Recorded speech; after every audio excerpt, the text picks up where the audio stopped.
100% याबद्दल प्रश्नच नाहीये काय. हे आमचं घर आहे. आमच्या घरात जर आज कोणी आम्हाला प्रश्न विचारला तुम्ही तुमच्या घरात काय करताय, ऑब्व्हियसली आम्ही आमच्या घरासाठी कामं करतोय. आम्हाला आपुलकी आमच्या इथल्या लोकांसाठी, त्यांच्या शिक्षणाचं काय चाललंय, त्यांच्या व्यवसायाचं काय चाललंय, योगेशजींना मनापासून कळकळी आहे, त्यांची आपुलकी आहे की माझ्या माणसांचं कसं चाललंय, डेव्हलपमेंट काय चाललंय. आज आमचं स्वप्न आहे साहेब, घाटल्याला एक चांगलं डिक्लेअर करायचं आहे की छान सगळ्यांची राहण्याची सोय. आज तुम्हाला मी सांगते, वॉशरूम सारख्या छोट्या छोट्या गोष्टींसाठी आज इतका प्रॉब्लेम्स फेस करावा लागतोय ना, तर ऑब्व्हियसली सर आमचं हे घर आहे आणि आमच्या घरासाठी आम्हाला काम करायचं आहे. संपूर्ण घाटल्यात जर तुम्ही चित्र बघा तर तसंच कुठे अशी काटेकी टक्कर दिसत नाहीये. वन साईड एकनाथ शिंदे साहेबांच्या कामामुळे फक्त धनुष्यबाण आणि शिवसेना ज्या घाटल्या विभागात दिसते, मग त्या लाडक्या बहिणीच्या योजना असू दे, युवकांसाठी राबवलेले कार्यक्रम असू दे, या युवकांना हे घाटल्यातलं ग्राउंड ॲज अ PG म्हणून डिक्लेअर केलेलं असू दे, आणि जी झालेली डेव्हलपमेंट आणि याच्यानंतर होणारी डेव्हलपमेंट, तर त्यामुळे मला तर असं वाटत नाही आमचं धनुष्यबाण शिंदे साहेब, राहुल शेवाळे साहेब. नमस्कार, आप सभी दर्शकों का CNU चैनल में स्वागत है। इस वक्त मौजूद है मुंबई के घाटला गांव में, वार्ड क्रमांक 153 में, और ये 153 है जिसके कुछ दिन पहले मैंने यहाँ का समीकरण बताया था कि यहाँ पे कौन कौन से ऐसे इच्छुक उम्मीदवार हैं जो चुनाव लड़ना चाहते हैं, लेकिन एक नाम छूट गया था। वो हमारे साथ मौजूद है मिनल योगेश पाटिल, उनसे चर्चा करेंगे। वो घाटला गाँव की रहिवासी हैं, जन्म से यहाँ रह रही हैं और एक पढ़ी लिखी महिला उम्मीदवार हैं। और ये वार्ड मैं आपको बता दूं कि इस वक्त OBC है, यानी महिला OBC, तो महिला OBC समाज से जो भी महिला यहाँ पर चुनाव लड़ सकती है। जैसे कि मैंने बताया था कि तुकाराम काते की जो बहू है वो चुनाव लड़ना चाहती है, अनिल पाटंकर है उनकी धर्मपत्नी चुनाव लड़ना चाहती है, फिर एक डॉक्टर है, ऐसे कई लोगों का नाम मैंने आपको बताया था। लेकिन मिनल हमारे साथ मौजूद है, उनसे चर्चा करेंगे। मिनल ताई, काय सांगणार आहे तुम्ही? आता चुनाव लढायचा प्रयत्न करतायत आणि तुम्ही तयारी केल्या पण आहेत, काय सांगणार आहे? धन्यवाद. सर्वात प्रथम तुम्ही माझी मुलाखत घ्यायला आल्याबद्दल. सुरुवात करायच्या आधी महाराष्ट्राचे आराध्य दैवत छत्रपती शिवाजी महाराज, भारतरत्न डॉक्टर बाबासाहेब आंबेडकर यांना माझा मानाचा मुजरा. तसेच आपल्या लाडक्या बहिणींचे लाडके भाऊ आदरणीय एकनाथ शिंदे साहेब, शिवसेनेचे उपमुख्यमंत्री, यांना माझा नमस्कार. आमचे आधारस्तंभ माजी खासदार राहुल शेवाळे साहेब आणि आमच्या लाडक्या वहिनी साहेब व आमच्या गुरु कामिनी शेवाळे यांनासुद्धा माझा नमस्कार. तसेच चेंबूर विभागातील आदरणीय तुकाराम काते आमदार साहेब यांना व अंजलीताई नाईक यांनासुद्धा माझा नमस्कार. मी मिनल योगेश पाटील, वॉर्ड क्रमांक 153 इथून इच्छुक आहे. साहेब, जर आज तुम्ही बघाल ना तर आमचा वॉर्ड क्रमांक 153 हा स्लम एरिया म्हणून डिक्लेअर आहे आणि आज झाले की ते अनेक वर्ष हा स्लम म्हणूनच डिक्लेअर आहे. याच्यामध्ये कोणत्याही प्रकारची डेव्हलपमेंट नाही आहे. या गोष्टींचं अत्यंत दुःख आणि शोकांतिका वाटते साहेब आम्हाला. आणि माझे पती मिस्टर योगेश पाटील हे नेहमी माझ्याकडे चर्चा करतात की आपल्या विभागात ना मला आपल्या नागरिकांना चांगलं राहण्याची सोय करता आली नाही आहे, त्यांना घर देता आलं नाही आहे, कारण आमची ती क्षमता नाही आहे किंवा आमच्याकडे तसं काही पदसुद्धा नाही आहे. पण साहेब कसं आहे ना, आज जर आम्हाला घर देता नाही ना आलं तर आम्ही ठरवलं की इथल्या नागरिकांना नक्कीच आपण व्यवसाय, शिक्षण, त्यांचं आरोग्य इथे आपण काम करायचं. एक प्रश्न पहिला आहे की तुम्ही शिकलेलं किती आहे? कारण काही भरपूर उमेदवार रेसमध्ये आहेत. कोणी MBA केले आहेत, कोणी डिग्री केले आहेत, कोण काय म्हणतात की हॉल चालवत आहेत, असं सगळे वेगळे वेगळे लोक आहेत. तुम्ही किती शिकले आहेत आणि तुम्ही सध्या आता काय करताय? साहेब, माझं शिक्षण पनवेलच्या पिल्ले कॉलेजमधून झालेलं आहे आणि मी bachelor's of management studies complete केलेलं आहे. आणि मी मुख्य म्हणजे घाटल्याचीच रहिवासी आहे. माझा बॉर्न अँड बॉटअप घाटल्यामध्येच आहे. मी लहानाची मोठी इथलीच स्थायिक आहे. Yes sir. अच्छा, तुम्हाला काय वाटलं की ह्या घाटला गावामधून तुम्हाला तिकीट भेटलं पाहिजे आणि तुम्ही उमेदवारी घेऊन चुनाव लढलं पाहिजे, काय सांगणार? कारण की एवढं धुरंधर लोक ह्या चुनावामध्ये रेसमध्ये आले आहेत, तुम्ही कसा विचार केला? 100% याबद्दल प्रश्नच नाही आहे काय. हे आमचं घर आहे. आमच्या घरात जर आज कोणी आम्हाला प्रश्न विचारला तुम्ही तुमच्या घरात काय करताय, ऑब्व्हियसली आम्ही आमच्या घरासाठी कामं करतोय. आम्हाला आपुलकी आमच्या इथल्या लोकांसाठी, त्यांच्या शिक्षणाचं काय चाललं आहे, त्यांच्या व्यवसायाचं काय चाललं आहे. योगेशजींना मनापासून कळकळी आहे, त्यांची आपुलकी आहे की माझ्या माणसांचं कसं चाललं आहे, डेव्हलपमेंट काय चाललं आहे. आज आमचं स्वप्न आहे साहेब, घाटल्याला एक चांगलं डिक्लेअर करायचं आहे की छान सगळ्यांची राहण्याची सोय. आज तुम्हाला मी सांगते, वॉशरूमसारख्या छोट्या छोट्या गोष्टींसाठी आज इतका प्रॉब्लेम्स फेस करावा लागतो आहे ना, तर ऑब्व्हियसली सर आमचं हे घर आहे आणि आमच्या घरासाठी आम्हाला काम करायचं आहे. तुम्हाला असं वाटतं की शिंदे साहेब तुम्हाला तिकीट देणार, कारण काय 2-4 दिवसामध्ये फायनल होणार, उमेदवारांची लिस्ट जाहीर होणार आहेत, काय तुम्हाला वाटतं? शिंदे साहेबांचा सपोर्ट तर महिलांसाठी आहेच पहिल्यापासूनच. तर आणि त्यात सर काय असतं ना, शिंदे साहेबांची जर सेना तुम्ही म्हणाल तर ती काम करते, त्यांना सपोर्ट करते. आणि योगेश पाटलांविषयी जर तुम्ही सर्वे केला ना, योगेश जीच इथे आहेत या विभागामध्ये, आज एखाद्याला एंट्री करायची असेल ना वॉर्ड क्रमांक 153मध्ये, त्या सगळ्यासाठी योगेशजींचीच मदत असते. ते तर आम्हाला माहिती आहे की योगेशजी ज्यांच्या संगती उभा राहणार तो निवडून येणार आहे, ते आम्हाला माहिती आहे, आमच्या सर्वेमध्ये पण आहे. पण मला एक हे प्रश्न विचारायचं आहे की एवढं मोठं धुरंधर, कारण काही कोणी नगरसेवकची बायको, आमदाराची सून, असं भरपूर लोक ह्या रेसमध्ये आहेत, तर तुम्हाला तिकीट का भेटावं, काय भेटावं? साहेब कसं आहे ना, असं नाही आहे की कोणच काम करत नाही आहे किंवा फक्त मीच काम करतो आहे, मी असं नाही म्हणणार. प्रत्येकजण आपापल्या परीने कामं करत आहेत. पण उदाहरणार्थ मी तुम्हाला एक छानसं असं शॉर्ट उदाहरण देते की आपण डॉक्टरांकडे जातो, तर आपण डॉक्टरांकडे गेल्यानंतर आपल्याला कसं आपण ठरवतो ना, मी किती आजारी आहे त्याप्रमाणे आपण डॉक्टर निवडतो.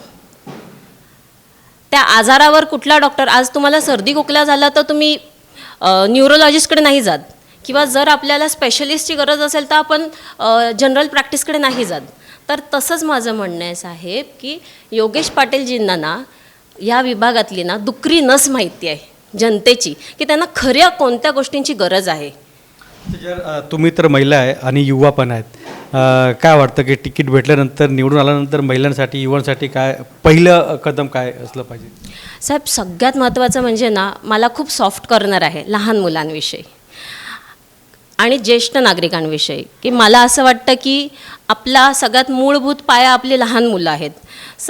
त्यांच्यासाठी ना काही योजना आम्ही ठरवलेल्या आहेत की त्या आम्ही राबवणार आहेत. प्लस जे यंग क्राऊड आहे, आज जर तुम्ही आमच्या विभागात बघाल ना, हा पूर्ण विभाग ना साहेब स्लम एरिया डिक्लेअर आहे. म्हणजे काय तर लोअर क्लास, मिडल, एकदम लोअर क्लास लोक राहतात.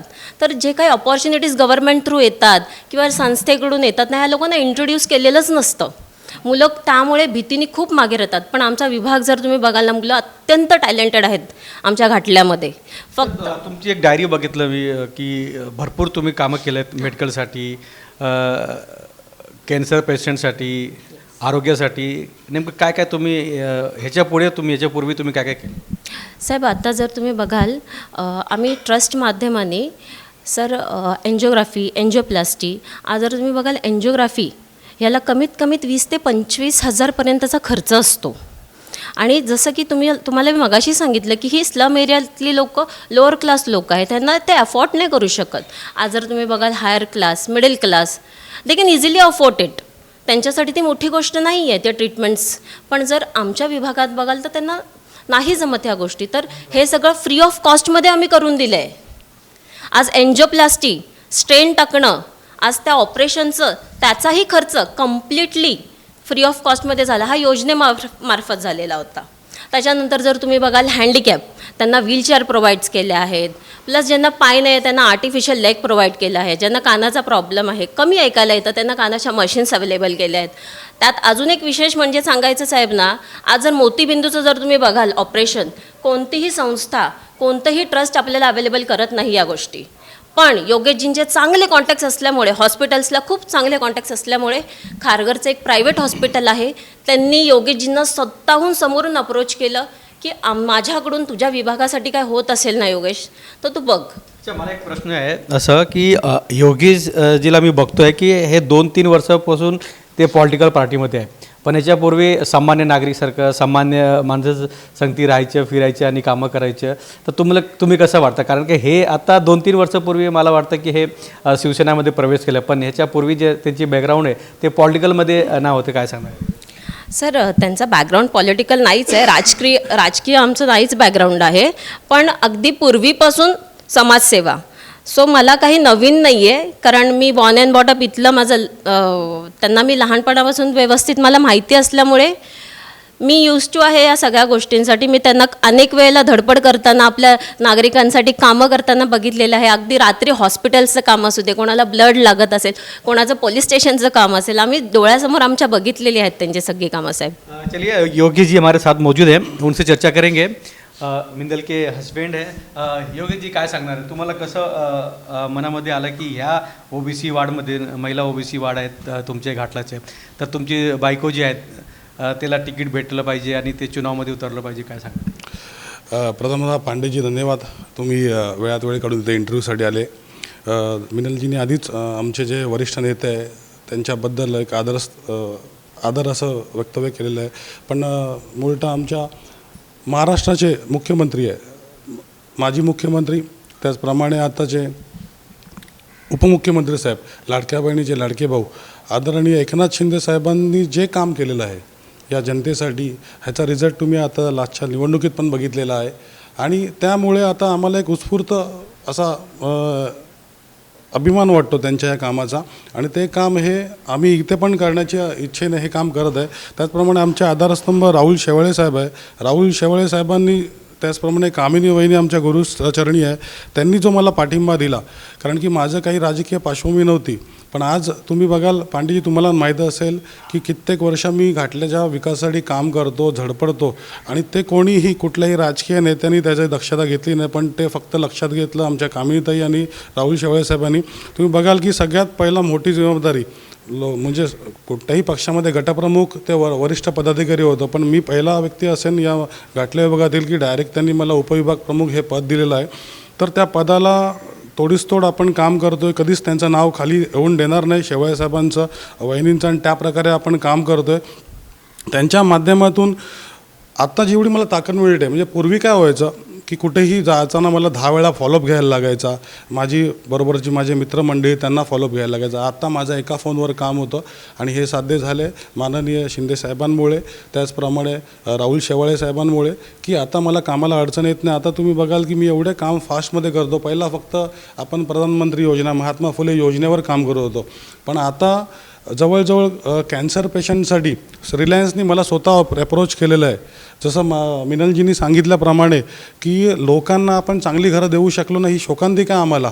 वेळोवेळी SRAला मी मोर्चे केले आहे, त्याप्रमाणे आपण SRAसाठी भरपूर पेपरवर्क केलं आहे, पण माझ्याकडे जी पॉवर नव्हती ती पॉवर नसल्यामुळे आज कुठेतरी मी पाठी पडलो आहे. पण आता मी निश्चिंत आहे की शेवाळे साहेबांसारखी एक मोठी पॉवर माझ्या पाठीशी आहे आणि खंबीरपणे उभे आहे.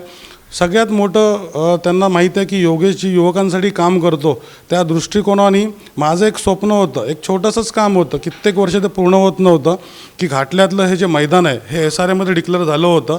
शेवाळे साहेबांना ज्या दिवशी मी एंटर केलं त्या दिवशी सांगितलं, साहेब फक्त घाटल्या विभागातील मुलांना एक खेळण्यासाठी ग्राउंड व्हावं, त्यासाठी आपण काय करू शकतो का? तो शब्द शेवाळे साहेबांनी मला दिला. हे जे क्रेडिट आहेत त्या वेगळं कोणी घेतलं की आम्ही केलं, आम्ही पत्र दिलं आहे? नाही, बघा, क्रेडिट घेण्यासाठी काही दिवसापूर्वी फोटो वगैरे लेटर वगैरे व्हायरल झालं.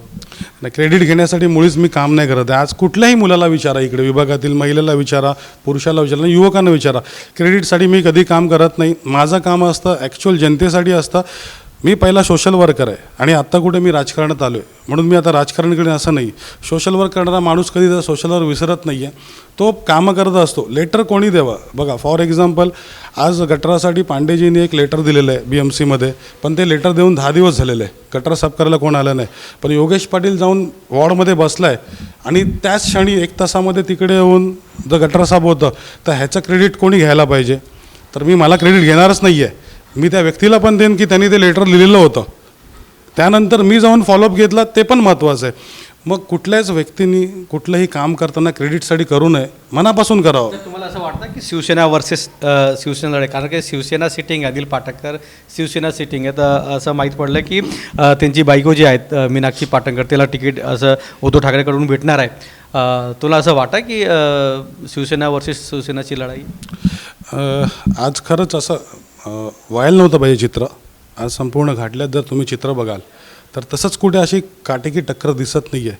वन साईड एकनाथ शिंदे साहेबांच्या कामामुळे फक्त धनुष्यबाण आणि शिवसेना ज्या घाटल्या विभागात दिसते, मग त्या लाडक्या बहिणीच्या योजना असू दे, युवकांसाठी राबवलेले कार्यक्रम असू दे, या युवकांना हे घाटल्यातलं ग्राउंड ॲज अ PG म्हणून डिक्लेअर केलेलं असू दे, आणि जी झालेली डेव्हलपमेंट आणि याच्यानंतर होणारी डेव्हलपमेंट, तर त्यामुळे मला तर असं वाटत नाही आमचं धनुष्यबाण शिंदेसाहेब, राहुल शेवाळे साहेब ह्या लोकांचं तिकडे बोलचाल आहे. तुम्ही प्रत्येक तुमचे जे वरिष्ठ आहेत पार्टीचे, शिंदे साहेब, राहुल शेवाळे साहेब, कामनी शेवाळे, तुम्ही तुकाराम काते, तुम्ही सर्वांना भेटलात, ते नेमकी तिथून काय तुम्हाला उत्तर भेटलं, कारण की तुम्ही तिकीटसाठी फॉलो करता? नाही बघा, सगळ्यांकडून मला पॉझिटिव्ह उत्तर आलं आहे. तुकाराम काते असू दे, कामिनी शेवाळे वहिनी असू दे, किंवा राहुल शेवाळे असू दे, कारण की आपण भारतासारख्या स्वतंत्र देशात राहतो. प्रत्येकाला उभं राहण्याचा, मतं मांडण्याचा अधिकार असतो, आणि त्या मतावर कधीच कोण दगा आणू शकत नाही, गदा आणू शकत नाही, ह्याचा मला भरोसा आहे. आणि त्या दृष्टिकोनातूनच आम्ही खेळीमेळीच्या वातावरणातूनच ह्या सगळ्या गोष्टी करतो आहे. फक्त एवढंच की आमची एवढीच कळकळीची विनंती असते की तुम्ही मेरिटवर कोणालाही तिकीट द्या, किंवा मेरिट त्याचं काम बघून त्याला संधी द्या, आणि कोणालाही संधी मिळाली तरी आम्ही काम एकत्रच करणार आहे. असं सूत्रांनी माहिती आहे की जर मीनाला तिकीट भेटलं नाही तर अपक्ष आणि निर्दलीय चुनाव लढू शकता, असं विचार आहे? सगळ्यात पहिली गोष्ट म्हणजे अपक्ष निर्दलीय लढण्याचा विचार मनामध्ये येणार नाही, कारण की आमच्यावर ज्यांनी विश्वास ठेवला आहे, राहुल शेवाळे साहेब आणि कामिनी शेवाळे वहिनी, ह्यांची पण एक इज्जत आहे, आणि त्या इज्जत एवढी आम्ही ठेवतो की त्यांच्या शब्दानुसार ते सांगतील त्या अनुषंगानेच आम्ही काम करू. आणि आम्हाला भरोसा आहे की शेवाळे साहेब, कामिनी शेवाळे वहिनी किंवा मुख्यमंत्री साहेब कधीच आम्हाला नाराज करणार नाही, कारण की जेवढी लाडक्या बहिणींवर त्यांचं प्रेम आहे, त्या पक्षातल्या पण लाडक्या बहिणींवर पण त्यांचं प्रेम असणार आहे. एक प्रश्न असा आहे की अनिल पाटकरांची बायको हे सगळं तर माहिती आहे तुम्हाला, पण ह्या रेसमध्ये पूर्ण चित्र कसं तुम्हाला वाटतं? कारण घाटला गावामध्ये जे वोट बँक आहे, कारण की योगेश पाटील ज्या कॅन्डिडेटचे पार्टी उभं राहतात त्याकडे 3,000-4,000 वोट एक तर्फे जातात, तर तुमचे जे फॉलोअर्स आहे, कारण की 3,000-4,000 वोटरचे तुमचे एक चांगलं एक बेल्ट आहे, काय सांगणार याबद्दल? मी एवढंच सांगेन की माझी पण हीच इच्छा आहे की घाटल्यासाठी मी का आता 2-3 वर्ष की 5 वर्ष काम करत नाही आहे, गेले कित्येक वर्ष, म्हणजे माझ्या वयाच्या 18 वर्षापासून मी सोशल वर्कर करतो आहे. पण काय होतं की सोशल वर्क जेव्हा तुमचा वास्ट होतं, राजकारणा लोकांच्या तुम्ही जेव्हा नजरेत येतात, तेव्हा तुमच्यावर टीका करायला चालू होते, तुमची पाय खेचायला चालू होते, तेव्हा आपण एका पूर्णपणे वास्ट लेवलला दिसून येतो. आणि आता पक्षामध्ये असल्यामुळे सगळ्यांना माहिती आहे की योगेश एक राजकारणी आहे. एक प्रश्न असा आहे की आमदार तुकाराम काते यांची 2 सुनबाई आणि मतलब 2 बहू है. अब एक तो समृद्धि काते वार्ड क्रमांक 146 से तैयारी करे, वहाँ पे टिकट मांग रहे. दूसरा जो आपका ये घाटला बाल किला है जहाँ पे आप रहते, अब यहाँ पर भी तुषार काते की जो धर्मपत्नी है वो टिकट मांग रहे. तो एक घर में 2 टिकट कहाँ, लेकिन बाकी कार्यकर्ता भी तो हैं, बाकी पार्टी के पदाधिकारी हैं, क्या वो कहाँ जाएंगे? तो झंडा पकड़ने के लिए हैं? काय असं ना, मी त्या विषयावर बोलू इच्छितो नाही, कारण की तुकाराम काते आमचे वरिष्ठ नेते, आदरणीय आहे, आणि आमची पक्षाची एक शिकवणूक आहे, आपण आपलं काम करत राहावं. वरती शिंदेसाहेब बघतात आहे, आमचे वरिष्ठ नेते बघतात आहे, ते ठरवतील. मग आपण कामामध्ये कधी कमी नाही पडलो पाहिजे. बाकी कोण काम करतं आहे, कोण वशिला लावतं आहे, त्याचा जर आपण विचार करत बसलो तर आपल्या कामाला कुठेतरी स्पीड ब्रेक करेल. मिनलताई काय सांगणार आहे, जाता जाता लोकांना काय आवाहन करणार आहे? जाताना लोकांना एवढंच सांगेन की आमच्या आत्तापर्यंत राबवलेल्या सगळ्या कामाला आमच्या विभागामध्ये आमच्या नेते मंडळींनी, वरिष्ठ अधिकाऱ्यांनी सर्वांनी दखल घ्यावी, आम्हाला न्याय मिळावा. आणि इथल्या जनतेला मी हे सांगू इच्छिते की आत्तापर्यंत जे योगेशजींनी जी धावपळ केली आहे, जी सगळी मेहनत घेतली आहे, त्या सगळ्याला तुम्ही पाठबळ द्या, विश्वास ठेवा आणि आमच्या हाकेला उभे राहा. हमारे साथ मिनल योगेश पाटिल थे यहाँ पर मौजूद, और योगेश जी भी थे. कुछ महीनों पहले यानी कुछ साल पहले ही शिवसेना एकनाथ शिंदे गुट में प्रवेश किए थे, लेकिन पहले तो उनके जो फॉलोवर थे कम से कम 3 से 4 हज़ार यहाँ पर उनके माध्यम से मनसे को भी वोट गिर गया था, क्योंकि मनसे को सपोर्ट किए थे, तब वो पॉलिटिक्स में नहीं थे. लेकिन अब जो है वो खुद की धर्मपत्नी को, मिनल को यहाँ पर चुनाव में टिकट मांग रहे हैं. अब देखना ये है कि तस्वीर कैसी होती है. एकनाथ शिंदे जी किसे टिकट देते हैं, क्योंकि टिकट का खींचातानी बहुत तेज़ चल रही है, और चेंबूर में विधायक तुकाराम काते हैं, सभी को पता है. लेकिन एक ही घर में क्या 2 टिकट जाता है, या सामान्य पदाधिकारी को भी न्याय मिलता है, ये देखने वाली तस्वीर होगी. कैमरा कैमरामैन प्रवीण के साथ राज पांडे, CNN न्यूज मुंबई, घाटला। 100% याबद्दल प्रश्नच नाहीये काय. हे आमचं घर आहे. आमच्या घरात जर आज कोणी आम्हाला प्रश्न विचारला तुम्ही तुमच्या घरात काय करताय, ऑब्व्हियसली आम्ही आमच्या घरासाठी कामं करतोय. आम्हाला आपुलकी आमच्या इथल्या लोकांसाठी, त्यांच्या शिक्षणाचं काय चाललंय, त्यांच्या व्यवसायाचं काय चाललंय, योगेशजींना मनापासून कळकळी आहे, त्यांची आपुलकी आहे की माझ्या माणसांचं कसं चाललंय, डेव्हलपमेंट काय चाललंय. आज आमचं स्वप्न आहे साहेब, घाटल्याला एक चांगलं डिक्लेअर करायचं आहे की छान सगळ्यांची राहण्याची सोय. आज तुम्हाला मी सांगते, वॉशरूम सारख्या छोट्या छोट्या गोष्टींसाठी आज इतका प्रॉब्लेम्स फेस करावा लागतोय ना, तर ऑब्व्हियसली सर आमचं हे घर आहे आणि आमच्या घरासाठी आम्हाला काम करायचं आहे. पूर्ण घाटल्यात जर तुम्ही चित्र बघा तर तसंच कुठे अशी काटेकी टक्कर दिसत नाहीये. वन साईड एकनाथ शिंदे साहेबांच्या कामामुळे फक्त धनुष्यबाण आणि शिवसेना ज्या घाटल्या विभागात दिसते, मग त्या लाडक्या बहिणीच्या योजना असू दे, युवकांसाठी राबवलेले कार्यक्रम असू दे, या युवकांना हे घाटल्यातलं ग्राउंड ॲज अ PG म्हणून डिक्लेअर केलेलं असू दे, आणि जी झालेली डेव्हलपमेंट आणि याच्यानंतर होणारी डेव्हलपमेंट, तर त्यामुळे मला तर असं वाटत नाही आमचं धनुष्यबाण शिंदे साहेब, राहुल शेवाळे साहेब. CEN न्यूज, देश प्रदेश की ताजा तरीन खबरों के लिए CEN न्यूज को सब्सक्राइब करें और रहें पल पल की खबर से हर पल बाखबर।